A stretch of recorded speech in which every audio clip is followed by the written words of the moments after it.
cada família vai definir os temas mais relevantes, né? Mas acho que queria só fazer essa breve explanação, que então o protocolo é esse documento que a família vai definir os seus objetivos com relação ao negócio e uma série de regramentos aí da relação da família ao negócio, né? Tem famílias que são famílias mais que entendem que a família tem que estar muito dentro do negócio, outras, no outro extremo, muito separada, né?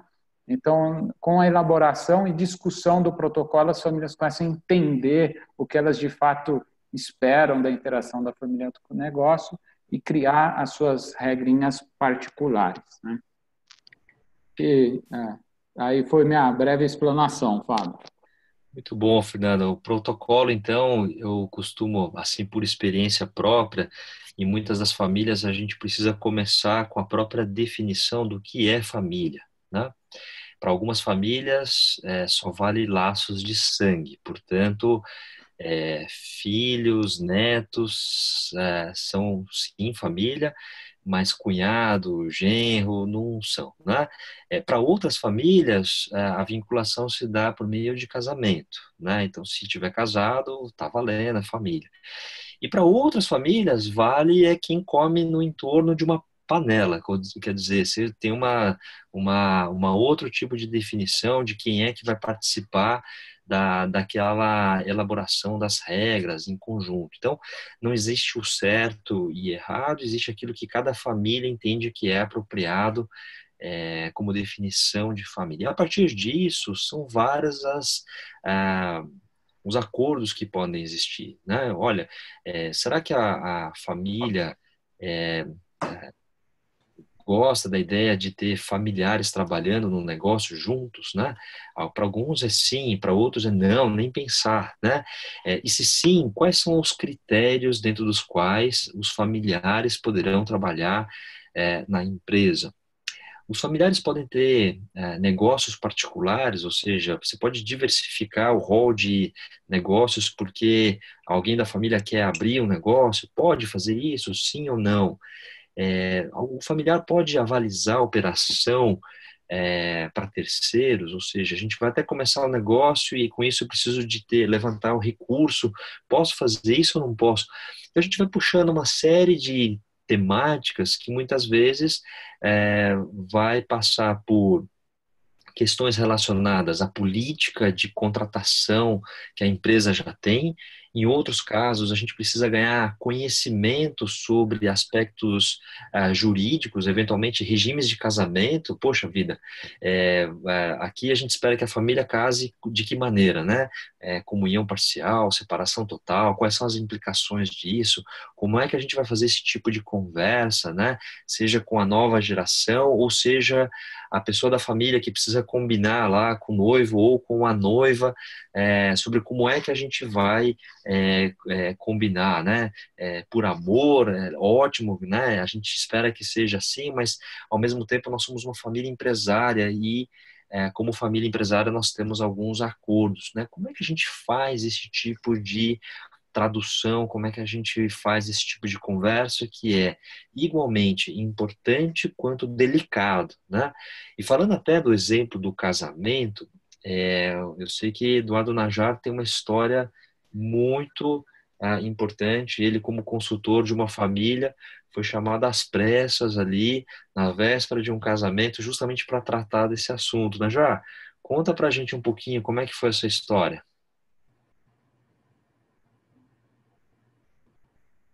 Seu microfone, Najar. Tarde. O Fernando e o Fábio já colocaram bem os porquês dos protocolos, né? Como surgem os protocolos, né? E eles podem surgir em tempos bons e em tempos não tão bons assim, né? Tive mesmo um caso de uma família em que a noiva foi propor para o noivo a assinatura do protocolo dias antes do casamento, semanas antes do casamento, e o noivo não entendeu direito, né? O que era isso, o que eram essas regras, mas a família dela já tinha esse protocolo desenvolvido, a gente já tinha desenvolvido isso, e ele não entendeu muito bem isso e disse que, então, você não me ama, né? E não era esse o caso, né? O caso é que era proteção de patrimônio para os dois lados, até que as duas famílias tinham patrimônios muito parecidos e muito grandes, né? E tiveram então que passar um fim de semana reunidos, né, com as duas famílias juntas, né, num hotel, mais contando com um psicólogo, né, para explicar para as famílias o que estava se passando ali, para a família do noivo, né, o que estava se passando ali para harmonizar esse casamento, mas no fim tivemos o casamento e acabou tudo bem, né? Mas sempre tem essa possibilidade, né, da gente não entender tão bem o que a gente está propondo para o outro, né? Muito bom. A gente também aqui, na minha fala, eu pontuei a importância da família ganhar conhecimento sobre aspectos do direito.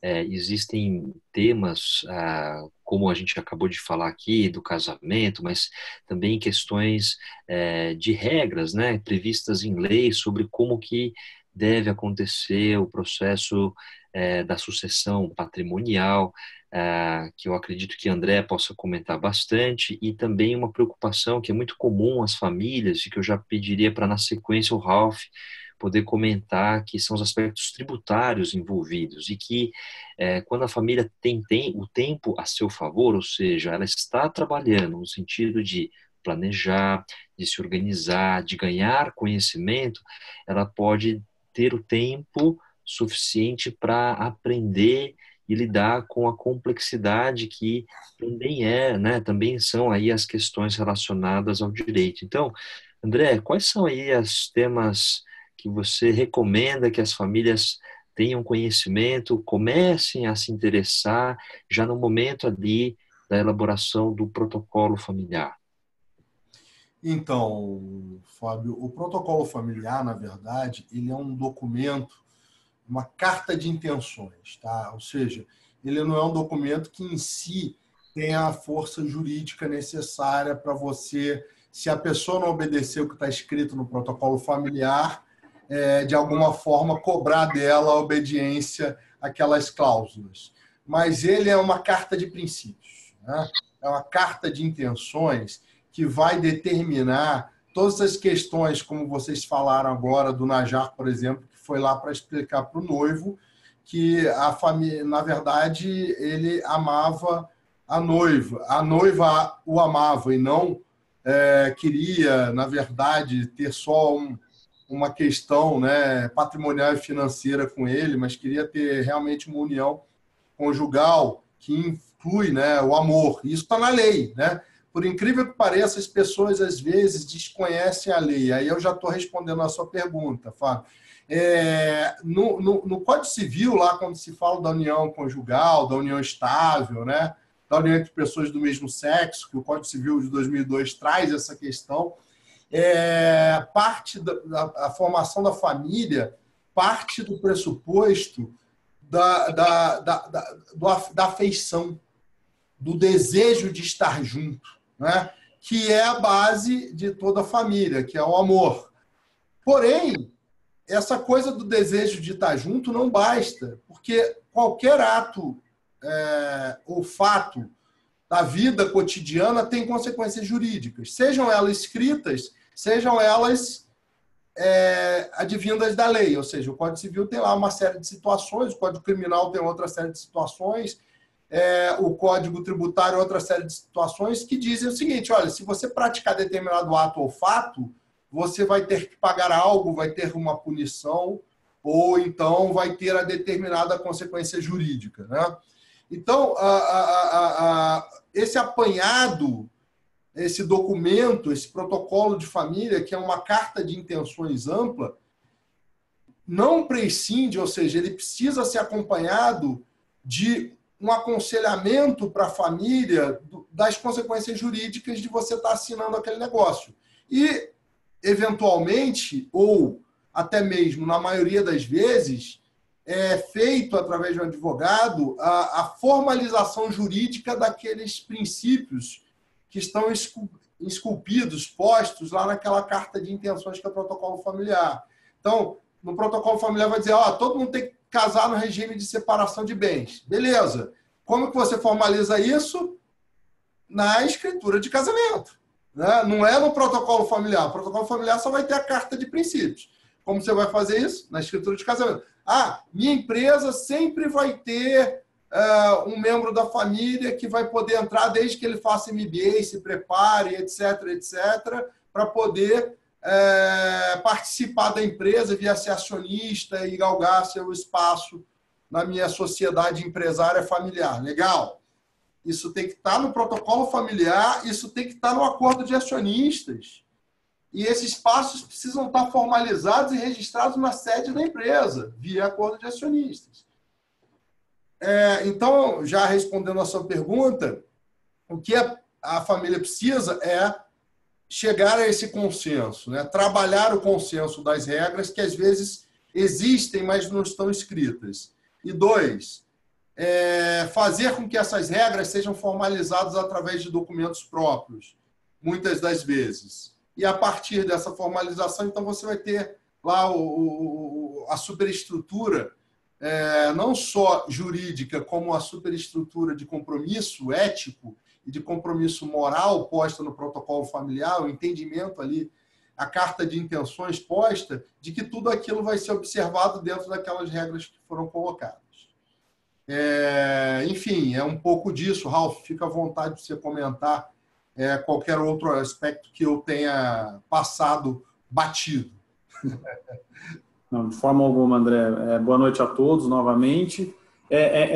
Bem colocado, André, no sentido de que o protocolo familiar, não obstante não seja um contrato típico, ou seja, previsto em alguma lei no Código Civil, como você bem colocou, ou seja, ele prescinde de outros documentos que precisam ser formalizados, a gente parte da premissa de que se a família está disposta a fazê-lo, é porque é de livre e espontânea vontade. Em que sentido? É um documento de consenso.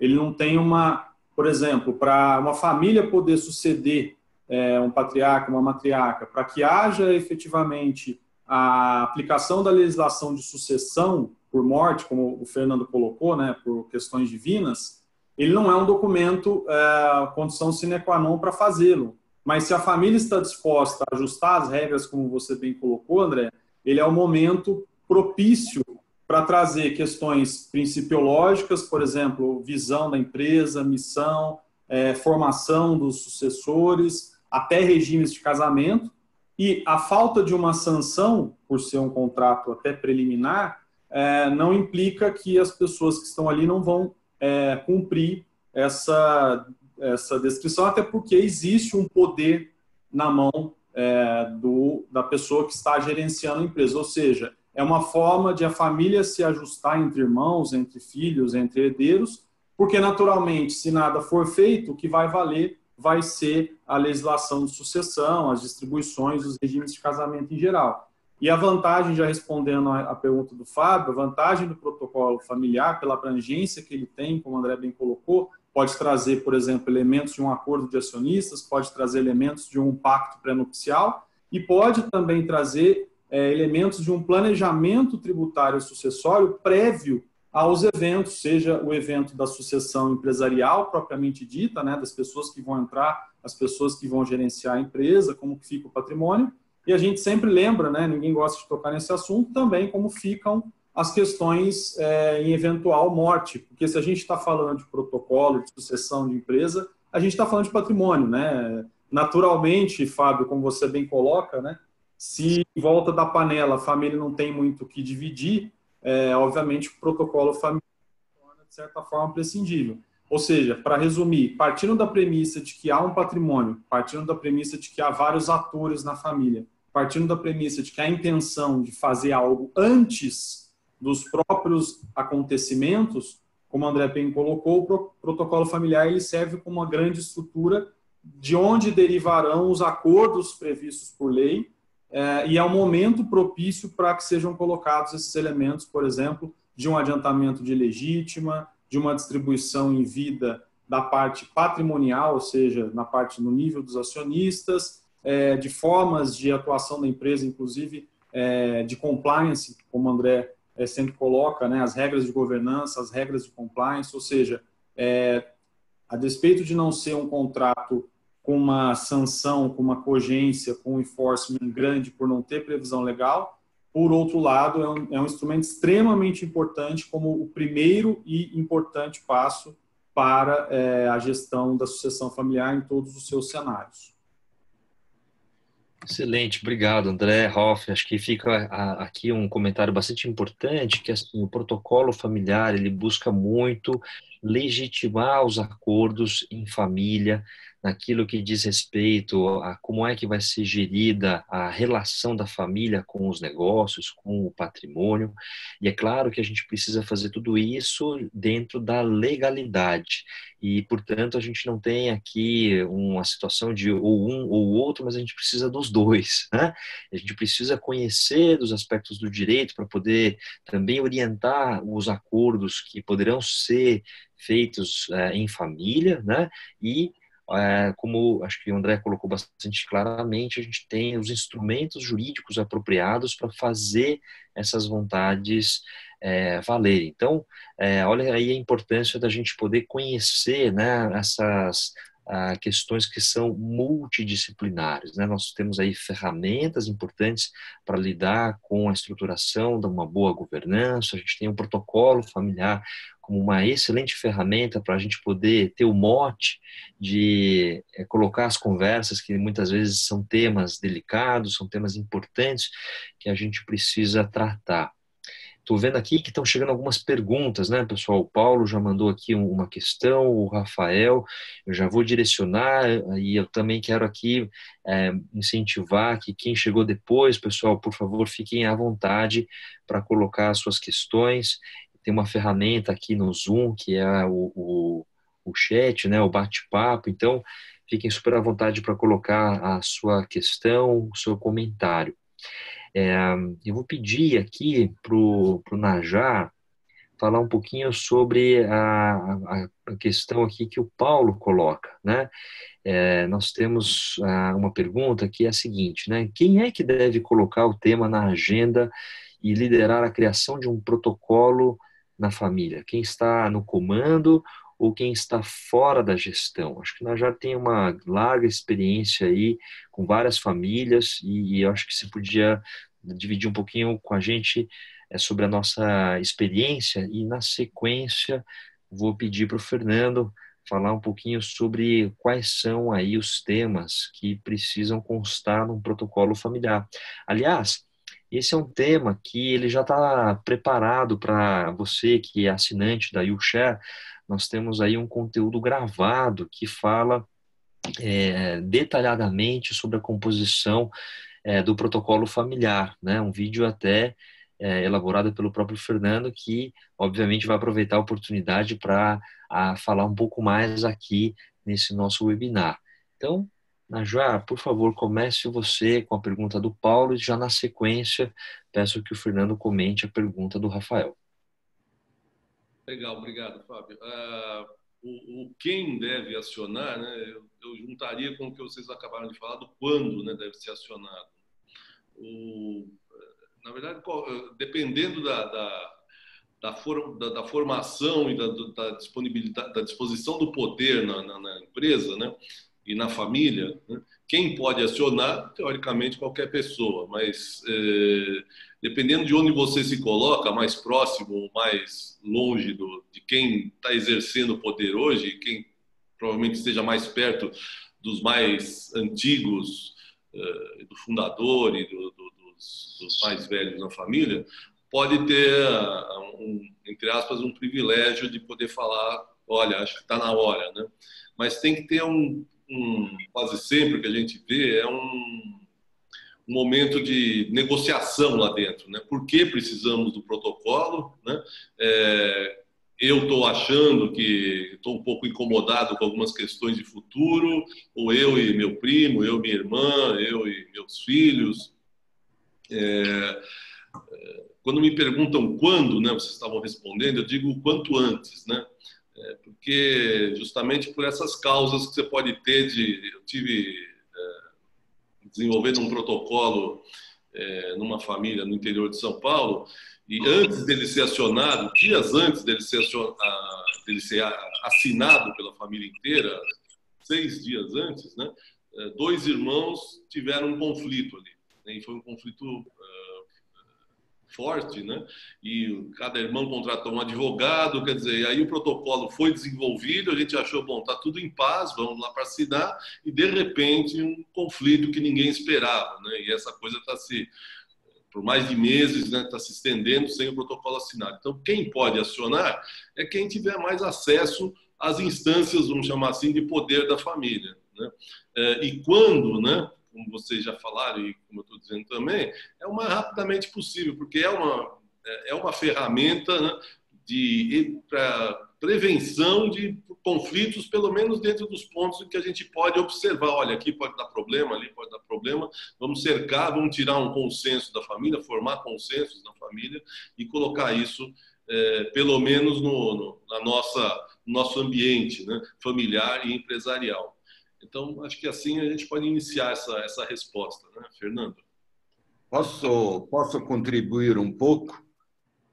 Por favor, Thomas. Claro, por favor. Boa tarde a todos. Meu nome é Thomas. Estou muito contente de estar aqui participando, principalmente com meu guru, Eduardo Najar, que me introduziu no mundo das empresas familiares e tenho também apoiado há muitos anos empresas familiares. E com relação a quando começar com protocolo, eu acho, em primeiro lugar, as famílias, o quanto elas conhecem de governança, não é? Tem muitas famílias que não têm muita ideia, elas têm uma ideia, talvez, de montar um conselho consultivo, um conselho familiar, às vezes nunca escutaram falar de protocolos, então cabe muito à pessoa que vai apoiar a família através de palestras, através de bate-papo, em primeiro lugar, falar o que vem a ser o protocolo e para que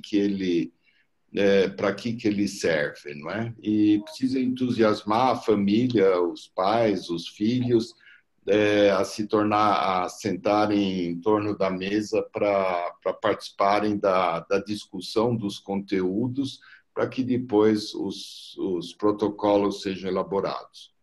Um outro aspecto muito importante é que a família precisa estar em paz, não é? Se tem qualquer briga conflitos entre os membros da família, então é muito difícil você partir para elaborar os conteúdos para os protocolos, né? Então, acho que isso são aspectos muito importantes. Uma outra coisa que a gente precisa ter em mente que o protocolo ele nunca é definitivo, não é? Sempre tem a última linha, esse protocolo deve ser revisado de tempos em tempos, cada 3 anos, 4 anos, e muitas vezes a gente já desenvolve assuntos, vamos dizer, admissibilidade na empresa. Tem a nova geração, talvez que a terceira geração, que ainda são bebês ou crianças pequenas. Mas é bom hoje já tratar de assuntos que vão acontecer no futuro, para a gente já botar sementes de convivência para evitar conflitos. E como eles vão ser revisados a cada 2, 3 anos, aí é lógico que os conteúdos podem ser alterados. Então, o protocolo, às vezes, tem, inclusive, a situação de hoje e a situação futura. Era isso que eu queria colaborar com a mesa redonda aqui. Legal, Thomas. Obrigado. Fernando, o que deve conter, então, num protocolo familiar? Legal. Deixou claro aqui, o comentário do Thomas foi importante, ele já nos adiantou a importância da gente ter a cláusula de revisão, né? Do protocolo, até porque ciclo de vida das pessoas, das famílias e da própria empresa. Então, o que mais que a gente precisa fazer constar num protocolo? O fato de precisar ter uma revisão tem a ver também com a minha resposta aqui, né? Que, como você falou, Fábio, tem o ciclo de vida da empresa e da família, então esse protocolo pode começar com poucas coisas e ao longo do tempo, poucas regras, ao longo do tempo ele vai ficando mais detalhado, as famílias sentem necessidade de adicionar mais tópicos, né? Então, não existe, lógico, um padrão, né? Mas tem alguns itens que a gente sempre busca trabalhar com a família e deixar registrado no protocolo. O primeiro deles, eu acho que eu citei logo no começo da minha fala, que tem a ver com o objetivo da família com o negócio, né? Então, o que nós estamos juntos, né? E a gente não espera, na verdade, que essa definição ali no protocolo seja uma regra, né? Mas é só para a gente ter a oportunidade de discutir o porquê estamos juntos fazendo o que estamos fazendo, né? Então, a primeira sessão aí do protocolo, né? Mas aí, indo mais no detalhe aí de algumas regrinhas que a gente pode ter, tem o aspecto de, como já foi dito, de entrada de familiares. Primeiro, se sim ou se não, né? A família aceita ou não familiares.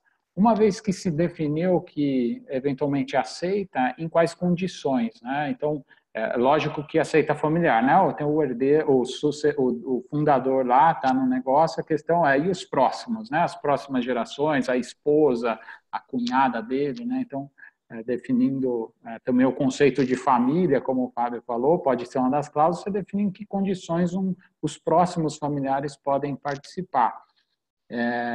E por condições a gente coloca, formação, experiência fora, né? Tem que ter experiência fora ou não? Então, o fato de pôr essa regra faz a família pensar muito a fundo de qual que é o sentido da gente eventualmente exigir a formação fora, né? A gente tem algumas regrinhas assim, quando que vale a pena ir para fora antes de ir para a empresa, né? A gente discute isso. Então, essa é uma discussão que, a princípio, é pequenininha, é uma definição simples, mas a família, de fato, às vezes entra em embate e fala, não, eu não concordo, eu acho que tem que ir antes experiência no mercado. Outro, imagina, tem que aprender dentro de casa, a gente já tem uma série de experiências, né? Então, discutir essa regra é bastante rico, né? Esse ponto, Fernando, só antes que você continue, mas eu uma vez ouvi de uma família a seguinte regra, né? O Fábio, eu prefiro que o meu filho, a minha filha vá errar com o dinheiro dos outros e depois que aprender, né? Aí você volta para trabalhar com o dinheiro da família, né? E na mesma família, uma outra pessoa falou, não, mas pelo amor de Deus, a gente sabe que os nossos aqui são muito bons, né? Vai que eles vão para o mercado, depois o mercado não devolve eles mais para nós, né? Então, vê que são aspectos importantes de realmente cada família poder conversar. Eu estou aqui apenas abrindo um parênteses dentro desse ponto, antes que você continue, porque tem outros temas importantes que devem compor aí o protocolo. É isso mesmo, Fábio. Essa é uma das discussões. As outras são em torno de a experiência fora vale mais do que a dentro, quando que fora vale mais que dentro e vice-versa, né? Além disso, pode fazer parte do protocolo a família ter ali uma intenção, e claro que a família não delibera sobre isso, ela tem um protocolo de intenção, então ela sinaliza que ela gostaria que o negócio fosse uma fonte de recurso para treinar, capacitar os familiares para entender mais sobre os aspectos que são relevantes que eles conheçam, né? Então, todos ali, em algum momento, podem ser herdeiros daquele negócio, então tem uma série de conhecimentos que eles precisam ter, né? Só que, claro, você vai falar assim, então vai estudar e a pessoa, né, de repente, a coisa do dinheiro dela, né, ela na hora ela fica obrigada a se capacitar. Tem famílias que, quando o negócio vai bem, fala assim, não, nós vamos ter um recurso aqui para treinar, capacitar os familiares, né? Esse é um aspecto que pode estar. O regime de casamento é uma outra cláusula, né? Então, a gente aconselha os familiares casarem em regime de separação de bens, ou não temos nenhuma predisposição, uma predefinição, vamos deixar 100% aberto, né? Então, é uma discussão que tem várias indas e vindas, né? Geralmente começa, não, separação total, né? Aí começa a pensar, a mãe vai dormir, o pai vai dormir no dia seguinte, não, calma lá, mas e o amor? Pode ser que na casa deles, né? Então, essa é uma discussão também bem intensa. Outro aspecto aqui é a cuidado da saúde dos familiares, né? A gente sabe que tem famílias que optam, por exemplo, não ter seguro de vida e a empresa acaba pagando as despesas em alguns casos. porque o seguro de vida sairia muito caro, é mais barato a gente cobrir quando tem alguma intercorrência, né? Mas aí fala, tudo bem, gente, mas e se a intercorrência for muito cara, né? A empresa sempre vai dar esse apoio. Então, essa é uma coisa que precisa ser discutida, a gente sempre leva essa discussão, né? Um outro tópico que é muito sensível é quando um familiar já está na gestão, né? E ele, tudo bem que vai ser avaliado pela performance na gestão, mas venhamos, né, convenhamos que é uma situação distinta um familiar na gestão e pode ser que não seja exatamente avaliado como um funcionário normal que né, não cumpriu aqui os pré-requisitos do cargo e não alcançou os objetivos, né? Pode ser que a família queira ter ali alguma no conselho de família uma avaliação da performance, um chamado no conselho de família, né? Então, você não está tendo uma performance boa no negócio, vamos lá, o que está faltando, né? Então, você pode ter isso como uma regra ali do protocolo que o conselho de família pode chamar um familiar que está na gestão para prestar contas ali, né, do que está acontecendo, porque é interesse da família que os familiares estejam na gestão e tendo boa performance, né? Eu estou aqui pegando minha colinha que tem muitos itens, né, mas estou citando alguns recorrentes. Acho que tem um aspecto aqui que tem a ver com o nível de risco que a família está disposta a tomar. E é uma discussão legal, né? Geralmente a família cresce em torno de um negócio que é um negócio só, não um conglomerado, né? E é aquela coisa, está todo mundo trabalhando naquele negócio.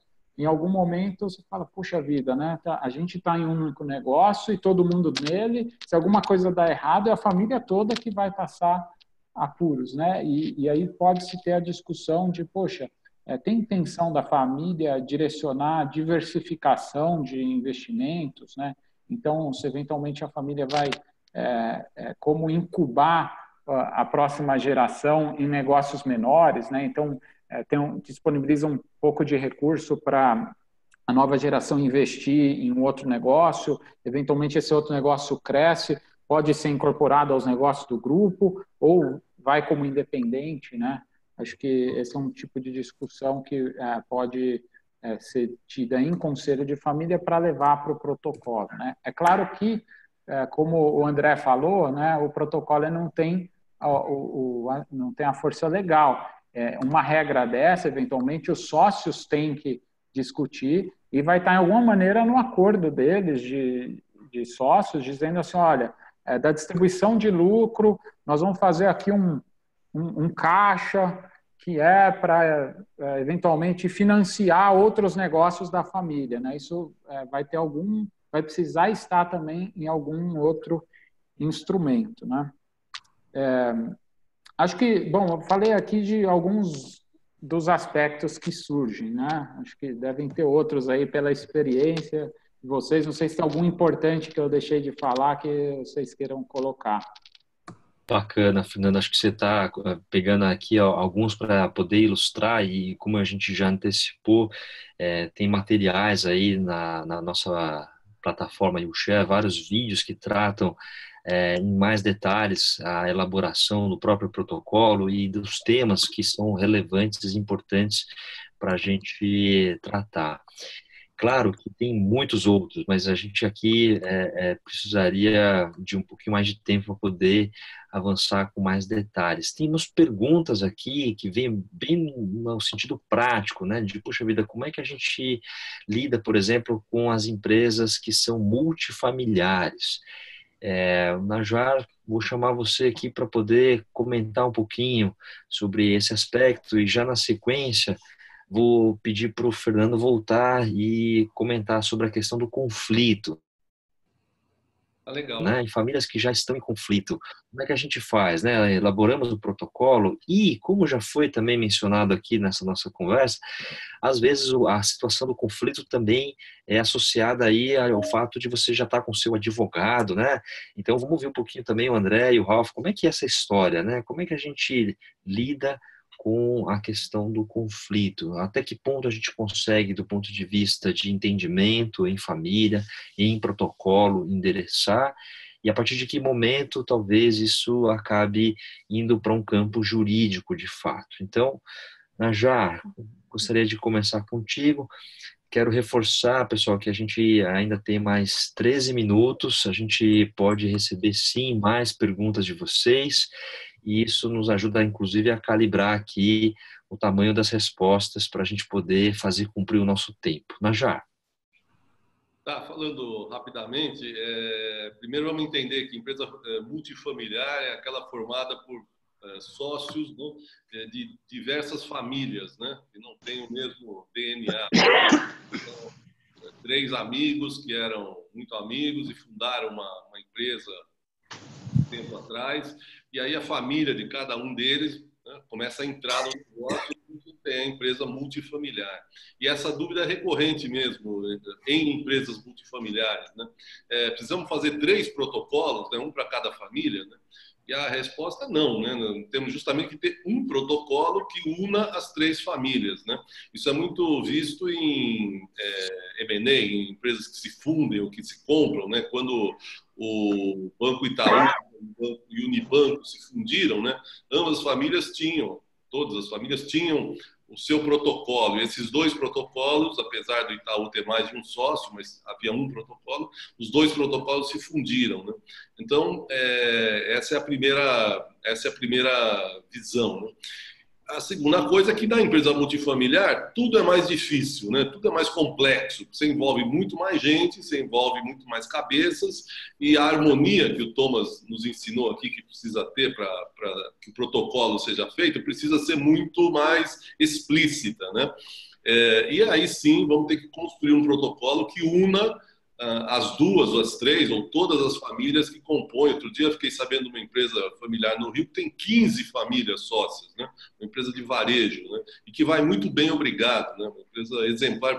Quero conhecer mais de perto essa empresa, mas enfim, 15 famílias sócias, estamos falando de um time de futebol e um pouco mais, né? Então é importante, né, que esse protocolo seja único numa empresa multifamiliar e que ele abrange, então, as diversas culturas, né, para que a gente chegue nesses pontos que o Fernando nos ensinou preliminarmente, né?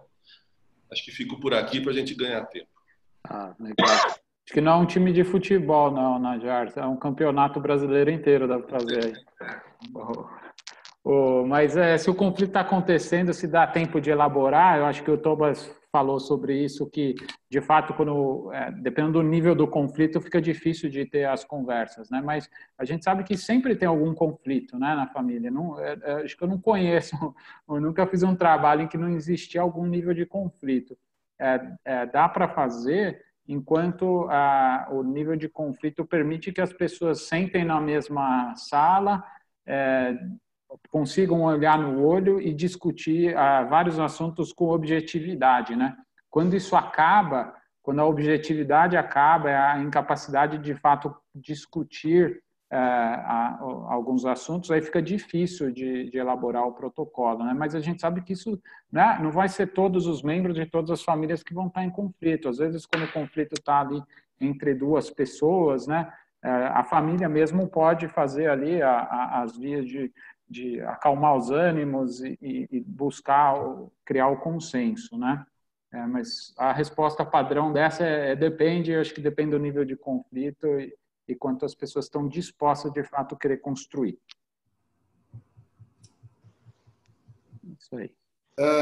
Já que o Fábio falou, o André pode comentar alguma coisa e tal, em relação a isso, pessoal, eu faço um comentário, que o Ralf, se quiser, pode completar. Mas nessa hora, que é o que o Fernando falou, o conflito já é latente, ele está a ponto de estourar, o Najar falou do exemplo, os caras começaram a briga. Nessa hora, o melhor combinado é fuja do advogado, né? Ou seja, e o advogado que receber uma demanda dessas também tem que ter consciência de que se ele entrar no meio, ele vai atrapalhar. O Najar e o Fábio, o Fernando sabem do que eu estou falando. Muitas vezes, quando a coisa vem nesse ponto, a gente recebe o familiar e tal, não, mas está errado, eu quero mudar porque ninguém me escuta, etc. Falou, ok, tudo bem, eu vou te ajudar, porém, eu vou te ajudar da melhor forma possível, saindo e te colocando alguém que pode ajudar a mediar esse conflito, que não seja advogado. Né? É um pouco disso, ou seja, a justiça, quando ela é chamada a arbitrar um conflito, ela sempre vai ter que decidir para um lado. E muitas vezes essa decisão, as duas partes, as três, as quatro, vão ficar chateadas. Né? Então, se você tem um patrimônio, tem uma empresa familiar, etc., pensem bastante e não chamem o advogado. Chamem o advogado só na hora de, em vez de dirimir o conflito, só para fazer os documentos depois que as partes chegaram ao consenso através de profissionais que têm capacidade de mediar essa questão, identificando pontos de convergência, como o Fernando mesmo já deu a deixa. Às vezes tem duas pessoas na família querendo brigar e o resto não deixa disso. Então vamos buscar o pessoal do deixa disso para abraçar os dois e falar, olha, vamos resolver e por aí vai. É isso. Muito bom. Ralf, algum complemento que você queira colocar? De forma alguma. Aliás, o conflito nessas horas, como o André bem colocou, pode ser um grande catalisador de se fazer o protocolo familiar, de se sentar para evitar os meandros jurídicos, né? Porque os custos e a dor de cabeça de se fazer isso podem sair mais caros do que efetivamente colocar tudo no papel e cada parte ceder um pouquinho naquilo que pode, naquilo que tem de interesse. Isso aí. Perfeito. Temos aqui uma pergunta do Rodrigo. Ele está perguntando como é que a gente elabora um protocolo quando existe uma pessoa jurídica sendo sócia também, outra pessoa jurídica sendo sócia. Ele está aqui colocando como exemplo um fundo de investimento. Najá, como é que a gente elabora um protocolo? Acho que numa situação dessa, um pouco da nossa observação, muitas das vezes, até mesmo para o fundo de investimento poder fazer o aporte, ele se sente muitas vezes mais protegido e resguardado quando justamente existe lá um protocolo de intenções, um protocolo familiar que dá um nível de previsibilidade sobre como que as decisões serão tomadas, como que as decisões, os negócios serão impactados em função, por exemplo, das questões de família, das outras agendas, né? Isso é um pouco assim a minha percepção, minha observação de que muitas das vezes o fundo só entra quando a família já tem lá os acordos, os protocolos prontos. Qual que é a sua visão, Najá? De novo é o que o Fernando falou, né? Não tem regra, né? Não tem manual de instrução, né? Mas eu já vivi uma situação dessa. Primeiro que o fundo, como você disse, Fábio, só se aproximou porque a família já tinha esses instrumentos, né? E não é que ela tinha, né? Ela saiu correndo, né? E me chamou na época, né? Para construir os instrumentos que o fundo estava exigindo, né? Só chego perto se as questões de família estiverem protegidas não só com um protocolo familiar e outras partes de estrutura, o conselho de administração, vai por aí, né? E o fundo nas análises dele, leva isso em conta, então, e fica observando. A atuação dos fundos é muito econômico-financeira, né? E eles, então, vendo que a família ou as famílias estão compostas, né? E que as principais cláusulas de proteção da eventual interferência, vamos dizer assim, da família no negócio, né? Está contida, né? Então eles se resguardam nessa parte, né? O fundo propriamente dito não vai participar do protocolo, não vai aderir ao protocolo, né? Porque ele, na verdade, é um gestor econômico-financeiro nessa minha experiência. Não sei se alguns de vocês têm uma outra experiência parecida. Já aproveitando e respondendo a pergunta, bem colocada, por sinal, exatamente isso. O fundo e o protocolo familiar, eles tendem a não se conversar, mas as regras do protocolo familiar, de certa forma, se harmonizam com a existência do fundo, aí sim através do documento jurídico, do acordo de acionistas. Ou seja, a harmonização não se dá no âmbito do protocolo familiar, mas sim no âmbito do acordo de acionistas que está na empresa através e que o fundo participa como financiador, controlador, minoritário ou o que seja, né? No caso desses fundos de investimento. É isso. Muito bom, pessoal. Temos aqui um comentário do Eduardo, em que ele está colocando que amanhã ele vai falar sobre o assunto, eu estou entendendo aqui que é o protocolo familiar, né? Com o chefe dele lá, com o dono pratearca da família, da empresa. E acho que esse é um comentário muito pertinente para a gente poder fazer uma amarração aqui e poder encerrar esse nosso encontro, esse nosso webinar. A gente está completando 1 hora do nosso encontro. Eu queria circular aqui entre nós, começando com o Fernando, né? Quais são as dicas que a gente poderia deixar para o Eduardo que está vivendo essa situação? Amanhã ele vai conversar lá com o chefe e vai querer falar sobre o protocolo. Qual que é a dica que a gente pode deixar para ele? Bem rapidinho aqui, então. Bom, primeiro, legal que você vai colocar esse assunto, né? Porque provavelmente você está percebendo que tem coisas acontecendo que pode ser interessante ele ter o protocolo, né? Eu acho que a forma de abordar que precisa ser um pouco de cuidado, porque dependendo de como for o sócio fundador aí, ele pode ficar bem bloqueado com o assunto, achando que a coisa da sucessão, de falar em a nova geração entrar e me substituir, né? Então, às vezes, um caminho é você citar aí o tema, mas também deixar um vídeo para ele ver. Na nossa plataforma, a gente tem vídeo sobre o assunto que chama atenção sobre alguns pontos, algum artigo, né, que te ajuda aí nesse desafio de introduzir o assunto ou o tema com ele. Essa é a minha dica rápida. Seria uma forma, Fernando, muito eficiente, né? Tipo, tem uma plataforma, tem uns vídeos interessantes, vai dar uma olhada lá, você tem alguns insights, algumas ideias, etc. Porque, às vezes, pode ser que o tiro sai pela culatra ou não agrade muito, a depender do fundador se sentir cerceado no poder de controle, né? O monarca vai perder ele sente que está perdendo os poderes, né? Exato. Estão querendo me matar, né? Mas muito bem colocado, Eduardo. Parabéns aí pela colocação, porque realmente é a dificuldade, é o grande ponto, como abordar esse assunto, né? O fundador é sempre com quem a gente lida todos os dias, né? Cada um é de um tipo, mas eles têm alguns princípios muito parecidos, né? Então, como é que é? Canja e caldo de galinha é muito bom, né? Ir pelas beiradas, né? Não ir no assunto principal, sentir se ele está no dia, né? Tem isso, né? O fundador é o presidono, né? Tem vezes que ele dá uma de dono, aqui quem manda sou eu, e às vezes ele é presidente, ele é mais democrático. Sentir se ele está no dia de presidente ou de dono, né?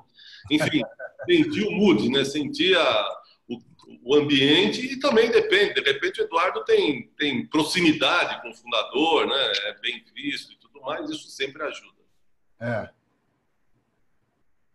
Pode ser uma alavanca importante, né, Jara? A proximidade, exatamente. Relacionamento. Confiança, né? É isso. Muito bom, pessoal. Quero aqui agradecer a participação de todos vocês, amarrar com a dica para o Eduardo aqui, para convidar o chefe dele para participar do nosso próximo webinar, juntamente com vocês. Vocês são todos muito bem-vindos para retornar aos nossos encontros. Espero que vocês estejam aproveitando bastante do conteúdo que nós colocamos aí na plataforma.